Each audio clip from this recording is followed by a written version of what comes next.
am just trying to think. If I took Joe Klein and Keith Olbermann and put them into the same room, would you have all the computing power of every brain on Earth there in one room? I don't know.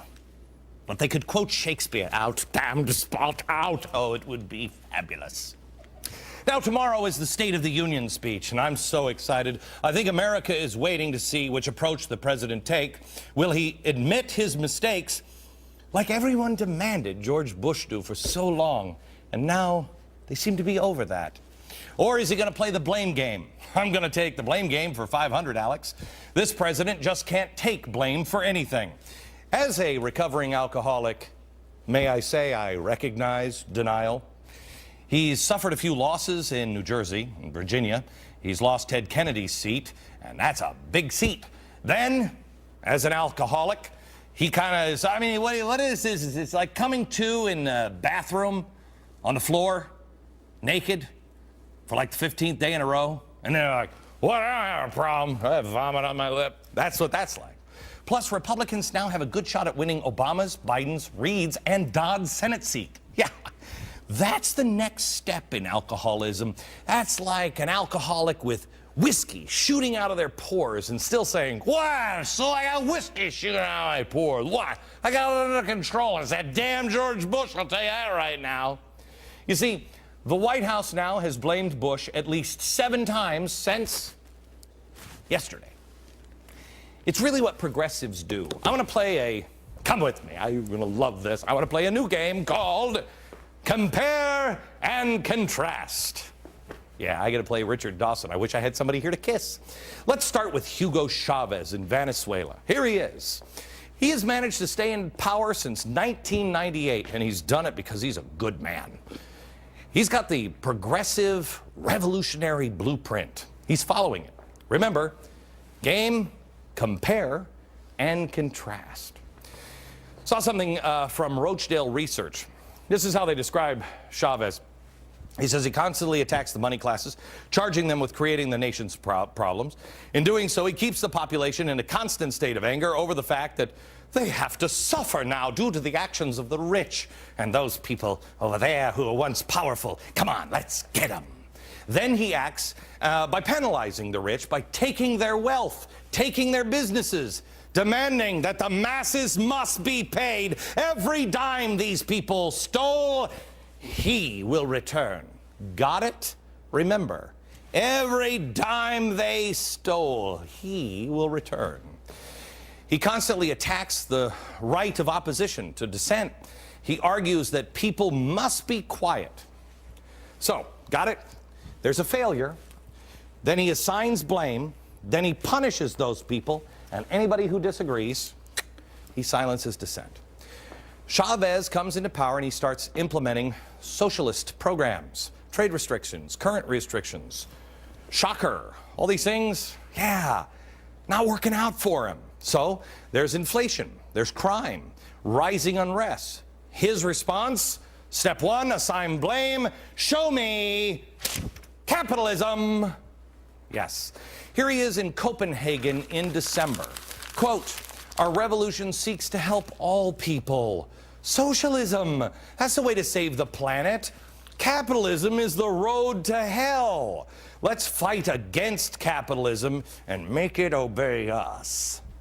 He specifically goes after the fat cat bankers here. They have airplanes and private airstrips. I'm asking that bankers who do business with the money of the people getting rich get thrown in jail. He goes on, how can you have a state bank and resources for the people deposited in private banks? That's called treason. Private banking equals treason. Oh, you crazy cat here with the big ribbon on his chest. Next step, the plan, punish them, penalize them. How does he do it? Show me. Oh, spread the wealth? Kind of. Tax and nationalize. Chavez went after large estates, even took large farms for land redistribution. I know you're going to find this hard to believe, but even in his utopian progressive state, there were still people who said, no, I think this is wrong. So how does Chavez deal with them? I say, show me, shut them down, name call, demonize, jail. The country's oldest private TV network has been closed down because it was causing moral damage to society. Tried to put his political rivals into jail. Just last year, he started a campaign of threats, fines, and intimidation against the country's only remaining opposition TV station. He said, oh yeah, and yesterday a student died in a free speech rally. But that probably didn't make the Action Chavez News at 5. It's only a guess. By the way, all of this stuff to progressives, it's important. Because Chavez has done great things. I've heard it from every Hollywood celebrity. In fact, your new FCC diversity czar, he's commenting here on the incredible revolution. Watch this, and the correction. Venezuela, Chavez, really an incredible revolution, democratic revolution. Okay, correction. An incredible revolution, a democratic revolution. I'll explain that in a later show. Chavez Venezuela sounds wonderful, but remember the game, compare and contrast. Got it? Policies fail. Assign the blame, punish them, silence dissent. Let's go over here. Compare and contrast. Obama's policies. The stimulus, 75% say it's failure, didn't work. Unemployment, double digits, healthcare out, cap and trade out. You got it. Obama, who's he going to blame? Is he going to blame himself? We got to assign the blame. Show me capitalism. Fat cats. I did not run for office to be helping out a bunch of fat cat bankers on Wall Street. My commitment is to recover every single dime the American people are owed. I refuse to let America go back to the culture of irresponsibility and greed that made it possible. Back to an economy with soaring CEO salaries and shrinking middle-class incomes. Just like Chavez, except Obama replaces capitalists with fat cats. But it's the same thing. People making more money than they need. Okay, so we know who the enemy is, right? Now, punish them. So what do we do with them? We tax them. We semi-nationalize them. We take over GM and say to the bondholders, screw you. This is the deal you're getting. Chavez took their land and gave it to other people. He socialized the evil banks, the oil industry, even the cement industry. Obama and Congress. And I think when you spread the wealth around, it's good for everybody. This liberal will be all about socializing. You said too much. Will be about. Watch him. Watch him. Basically, taking over and the government running all of your companies. We know that the free market is nonsense. We know that the whole point is to game the system. No, it's not. We know this is largely about power, that it's an adults-only, no-limit game.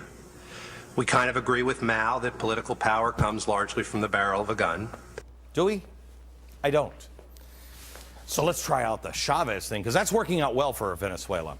And for those dissenters here like me, oh, well, we're not being jailed, right? But they're name-calling and they're demonizing. They're doing everything they can, just like Chavez is. Don't just stand there and say you're not mopping fast enough. Don't accuse me of having a socialist mop.